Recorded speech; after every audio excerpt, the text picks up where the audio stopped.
دیتا ہے۔ اچھا، ہم دیکھتے ہیں بہت ساری چھوٹی چھوٹی چیزیں ہماری زندگیوں میں اس طرح سے ہوتی ہیں، جیسے کہ بہت سارے لوگ جو ہیں آزمائشوں کو ڈفرینٹ طرح سے کنسیڈر کرتے ہیں۔ کچھ لوگوں کی اولاد جو ہے وہ نافرمان ہوتی ہے، وہ ان کے لیے آزمائش آ جاتی ہے، یا پھر کچھ لوگوں کی بیماریاں صحت کے حوالے سے کچھ آزمائش ان کو فیس کرنا پڑتی ہے۔ اس طرح سے کون سی ایسی آزمائش ہے جو اللہ کے بہت قریب تر ہوتی ہے، یا جس میں ہمیں ویسے تو ہمیں ہر حال میں شکر ادا کرنا چاہیے، لیکن کون سی ایسی آزمائش ہے جو ہم یہ کہہ سکتے ہیں کہ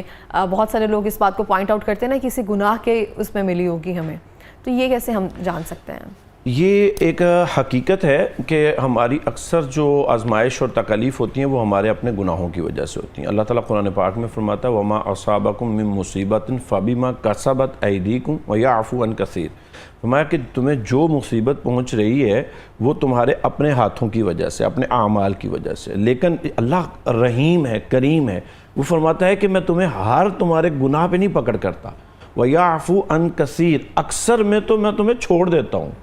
اور ہم دیکھیں اپنی زندگی میں ناظرین کہ ہم نے اپنے شب و روز 24 آورز 7 ڈیز ہماری اکثر اوقات جو ٹائمنگ چلتی ہے وہ نافرمانی میں کتنی ہے اور فرما برداری میں کتنی ہے، تو اکثر میں تو ہمیں معاف کر دیا جاتا ہے۔ اور جہاں ہماری چھوٹی موٹی گرفت ہوتی ہے، جیسے اولاد کے معاملات جن کی آپ نے اشارہ کیا، حدیث پاک میں ہے، یہ بخاری کے اندر حدیث ہے، اللہ کے نبی صلی اللہ علیہ وسلم فرماتے ہیں ما یصیب المسلم من نصب ولا وصب ولا ہم ولا حزن ولا عزا ولا غم حتی الشوکۃ یشاقها الا کفر اللہ بها من خطایا۔ اللہ کے نبی فرماتے ہیں کسی بھی انسان کو چھوٹی سی بیماری، تھوڑی فکر کا غم آ جاتا ہے، بعض اوقات سوچ میں ڈپریشن آ جاتی ہے، بعض اوقات پھر بیماری آ جاتی ہے، کانٹا چبھتا ہے، اولاد کی طرف سے کوئی تکلیف آتی ہے، میں ان ساری تکالیف میں اللہ بندے کے گناہوں کو معاف کر دیتا ہے۔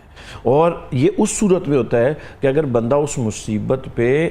اللہ کا شکر بھی کرے، اللہ کی طرف فیصلے اللہ پہ چھوڑ دے کہ اے پروردگار یہ تیرے فیصلے ہیں، میں اس پہ راضی ہوں۔ اب جیسے بیمار ہو گئے ہیں تو ہمیں اللہ تعالیٰ کی طرف سے دین ہمیں کہتا ہے آپ ٹریٹمنٹ کیجئے، آپ علاج کیجئے، لیکن اس کے ساتھ ساتھ وہ اللہ تبارک تعالیٰ فرماتا ہے کہ اے بندے تم میری طرف توجہ کر، کیونکہ دوائیوں میں شفا دینے والا میں ہوں، اولاد کو فرما بردار بنانے والا میں ہوں۔ اب بعض اوقات اس کے ظاہری کچھ اسباب ہوتے ہیں،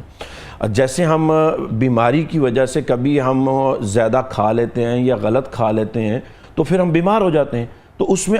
ہمیں ساری سمجھ آ رہی ہوتی ہے کہ یہ اس میں ہمارا اپنا بھی فالٹ ہے۔ ایسے ہی یہ جو دوسری تکالیف بظاہر آتی ہیں نا، کبھی کاروبار میں کوئی ایسا حادثہ آ جاتا ہے تو ہمیں پتہ ہوتا ہے کہ ہم نے کوئی فیصلہ ایسا کیا ہے جس کا رزلٹ یہ آنا ہے۔ اولاد کی تربیت میں جہاں ہم یہ سمجھتے ہیں کہ اولاد میرے ساتھ بہتر ٹریٹ نہیں کر رہی، تو کبھی یہ بھی غور کرنا ہوگا کہ میں نے اولاد کی تربیت کی کیسی ہے۔ اور کبھی ایسا بھی ہوتا ہے، دین اسلام ہمیں اس پر گواہ ہے کہ اگر کسی نے اپنے ماں باپ کے ساتھ برا سلوک کیا ہے تو اس کے ساتھ بھی کہیں نہ کہیں یہ ہوتا ہے۔